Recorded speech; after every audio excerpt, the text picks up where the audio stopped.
Bonjour et bienvenue sur IK News. Nous sommes ici à l'Assemblée nationale avec, on va dire, le président de la République, si vous permettez, de la République démocratique du Congo, M. Martin Fayulu. Pour ceux qui ne vous connaissent pas, vous êtes ancien candidat de la présidentielle en République démocratique du Congo. Et d'après les résultats ou d'après les observateurs, vous êtes vainqueur de cette élection.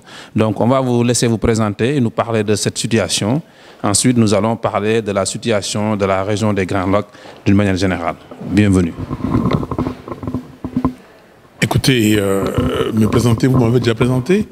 Je suis Martin Fayulu, président élu de la RDC. Et voilà, ça c'est moi.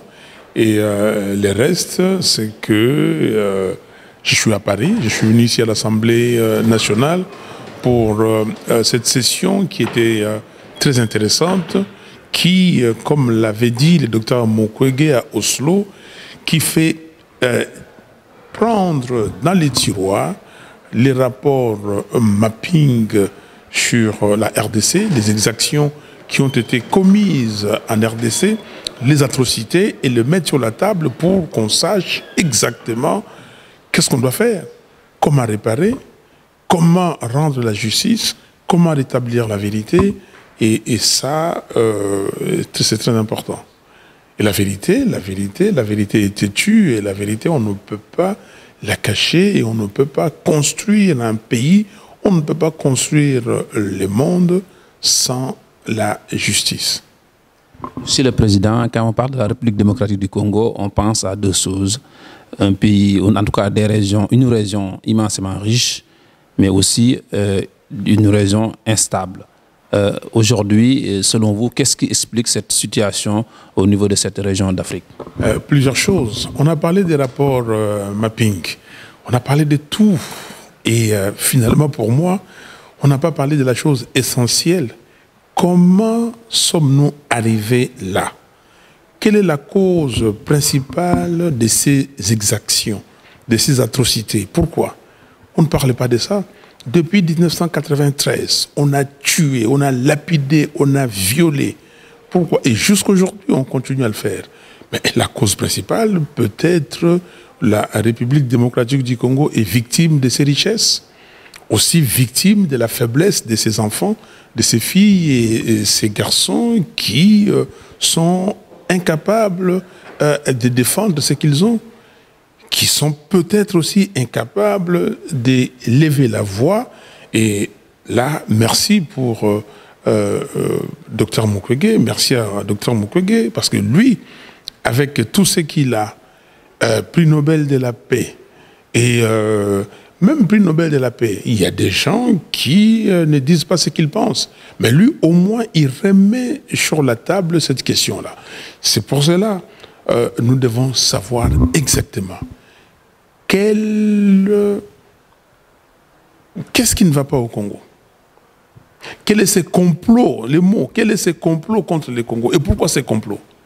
On a parlé ici, on dit, on trouve la difficulté de rendre la vérité. La difficulté, pourquoi? Parce qu'il y a des gens qui sont la base, la cause de ces exactions, qui sont là, qui sont au pouvoir partout dans le monde. Au Congo, Kabila est toujours au pouvoir. Et ailleurs, il y a des gens qui sont auteurs de ces atrocités ou qui sont instigateurs de ces atrocités qui sont encore au pouvoir. On parle souvent aussi de forces étrangères qui viennent de pays étrangers pour déstabiliser le pays. Qu'en est-il aujourd'hui? Est-ce que cette situation aussi est aussi une des raisons de la situation en RDC? Mais quand vous lisez les rapports mapping, qu'est-ce qui sort là? Les rapports mapping qui disent les exactions et les atrocités commises par les troupes rwandaises au Congo à partir de 1993. C'est ça? Vous parlez des forces étrangères. Et vous comprenez dans ma logique ce que je suis en train de vous faire comprendre, c'est qu'il y a un complot contre le Congo et il y a certaines personnes, peut-être dans la région, qui sont porteurs de cette mission-là. Et ces gens-là ont placé M. Joseph Kabila au Congo pour exécuter la mission.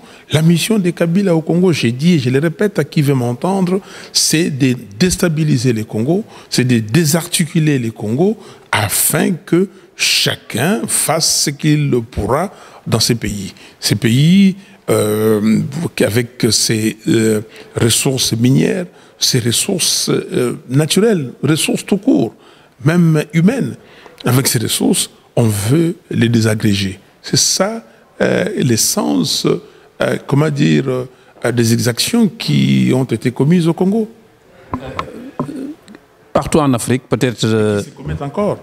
Qui se commettent aujourd'hui. Allez à Walikale, c'est la désolation. Allez voir à Rutshuru. Allez voir à Beni, on parle tout le temps de Beni. On vous a dit qu'en moins d'un mois, on a tué 109 personnes.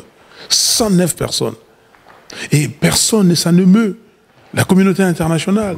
On a parlé du génocide dans d'autres pays. Il y en a eu beaucoup.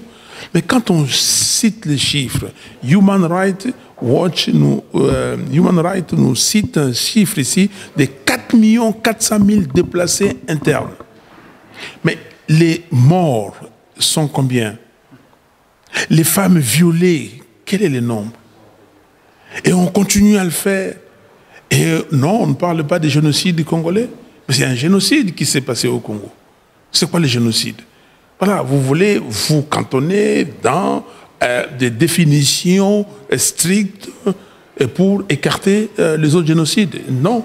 Et ici, il y a un génocide congolais. Et je suis très content que certains jeunes Congolaises et Congolais en Allemagne ont ressuscité cette affaire avec, comment dire, le mouvement Rossi pour parler du génocide congolais.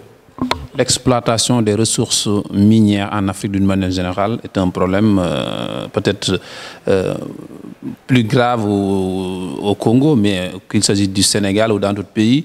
On voit que l'Afrique a ses ressources, mais les populations ne s'en bénéficient pas. Mais là, c'est la faiblesse de nos gouvernements, nos faiblesses à nous-mêmes. Pourquoi les populations n'en bénéficient pas? Donc, ça veut dire simplement, et comme avait dit Barack Obama, il faut avoir des institutions fortes. Si vous avez des institutions fortes qui savent ce qu'elles doivent faire, pourquoi les populations n'en bénéficieraient-ils pas?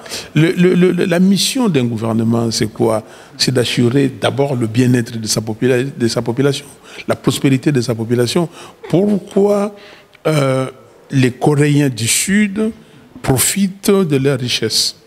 Pourquoi les Chinois profitent de leurs richesses?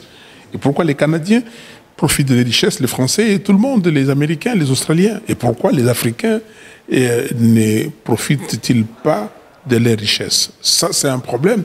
C'est l'élite ou les élites africaines doivent aussi se poser des questions. Quelle est leur implication? Quelle est leur part? Quelle réflexion? Quelle réflexion mener pour sortir les continents du trou? On ne peut pas être un continent 60 ans après l'indépendance, être aussi fragile que maintenant et commencer à quémander, aller ailleurs, supplier parce qu'on se sent faible. C'est inadmissible. Très bien. Un message à la jeunesse africaine qui nous regarde? Non, à la jeunesse africaine, c'est de se ressaisir, de faire comme nos pères de l'indépendance, pas comme les générations actuelles qui se cantonnent dans des zones de confort, qui sont des jouisseurs. Et il faut prendre cet esprit de nos pères de l'indépendance et afin d'avoir l'indépendance réelle de l'Afrique, afin de créer des richesses en Afrique. Nous avons tout ce qu'il faut pour créer ces richesses. Donner de la valeur ajoutée et aller de l'avant et assurer la dignité et la prospérité des Africains. Merci, M. Martin Fayolo, de nous avoir accordé cet entretien ici sur IK News, ici à l'Assemblée nationale française. Merci à vous. C'est moi qui vous remercie.